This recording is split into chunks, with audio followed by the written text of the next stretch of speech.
357.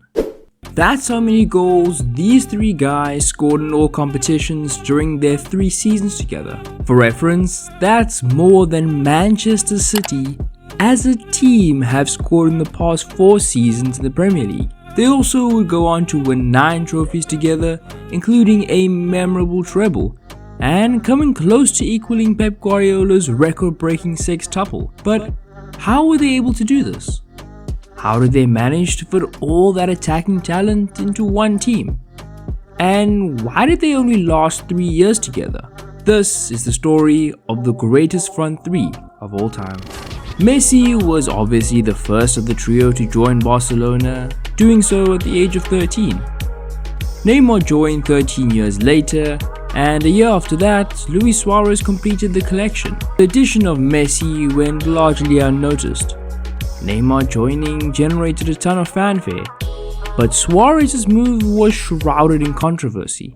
Remember, this was a man who just tried to munch another man's shoulder, and it wasn't his first time. This meant they were without their strike man for the first 4 months of the season. Although he was initially banned from all football-related activities, the Court of Arbitration for Sport permitted him to train with the squad while serving his ban. Barcelona started the season off well, but underwhelming performances in the Champions League and a 3-1 loss in the first Clásico of the season quickly halted any momentum they had accumulated. But this was largely with an incomplete front three. With Suarez in the lineup, things started slowly, but they were quickly running right over teams, winning 5-1 against Sevilla, 4-0 against Apoel, and 8-1 against Huesca. Teams were left stunned. Never before had anyone seen 3 players with so much talent complement each other so well. 2015 started out on a sour note, with the Catalans losing 1-0 at Anoeta, but they quickly bounced back to thump Elche in the Copa del Rey and comfortably handle Atleti, with each of their front men getting on the score sheet. It doesn't get more MSN than Barcelona's 5-0 thrashing of Levante a month later. It was Leo's 300th La Liga appearance, and fittingly, he scored his 23rd La Liga hat-trick, with, yeah, you guessed it, Neymar and Suarez chipping in with goals as well. Next up on the Champions League agenda was a trip to the Etihad. Luis Suarez struck early and doubled his tally 14 minutes later to give Barca a 2-0 lead away from home. Aguero did manage to pull one back with just over 20 minutes left, but that would be the final goal of the match, as Barcelona headed back to Spain as firm favourites in the tie. It's worth noting that in added time, Lionel Messi did have a chance to extend Barca's lead from the penalty spot, but he failed to convert. Barca booked a spot in the Copa del Rey final, Messi broke the La Liga record for most hat-tricks of all time, and they rose to the top of the standings. In that second leg against City, they controlled the game, and City never stood a chance. Ivan Rakitic's goal was the only of the match, and Barca advanced to face PSG in the quarters.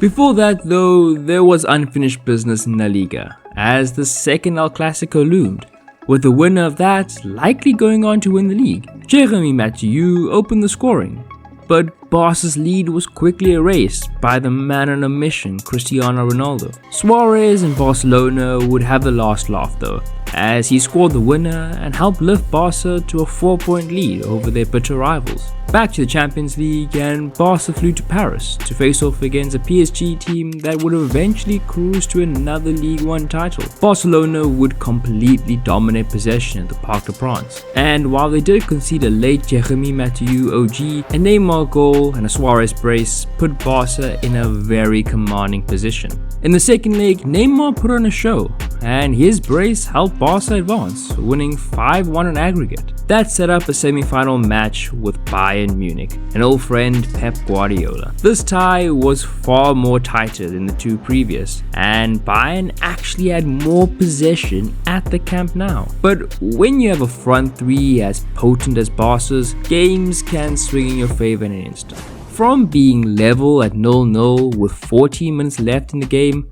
Barca finished the game as 3-0 victors, with a goal from Neymar and a brace from Messi, including an absolute massacre of Jerome Boateng. They ended up losing the return leg 3-2, despite a brace from Neymar, but that late flurry of goals at the end of the first leg were enough to send them back to the final of Europe's biggest competition. They clinched their 23rd La Liga title after winning 1-0 against Atletico Madrid at the Vicente Calderón, with the only goal of the game coming from, you guessed it, Messi. This was Barcelona's 7th La Liga title in the last 10 years. They wrapped up the Copa del Rey not long after with a 3-1 victory over Athletic Bilbao. Messi scored twice, with the other goal scored by Neymar. But Messi's first goal was another in a long list of memorable goals for the Blaugrana. The move started with Messi close to the halfway line. Cornered by 4 Bilbao players, Messi burst on and managed to beat them all without breaking a sweat, before running towards the goal and calmly slotting the ball past the goalkeeper. This goal subsequently finished second place in that year's Puskas Award. All that was left to complete a historic treble was the Champions League final against Juventus. Suarez and Neymar were both on the score sheet as Barca ran rampant at the Olympiastadion and ended 3-1 winners, thus making Barcelona the only European club to have won the treble twice.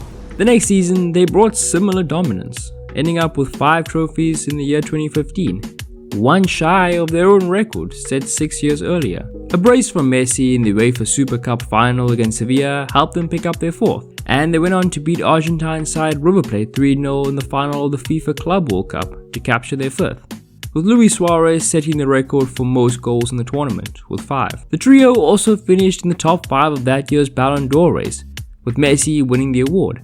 Neymar finishing just behind Cristiano Ronaldo. Barca would go on to win their 6th La Liga title in 8 years, with an emphatic 3-0 victory over Granada, and later won the Copa del Rey after a 2-0 win over Sevilla, thus completing back-to-back domestic doubles. However, the trio were unable to complete a second treble together, as they lost to eventual finalist Atleti. Their final season together was by far their least successful, only managing the Copa del Rey after being knocked out by Juventus in the Champions League and finishing 2nd in La Liga.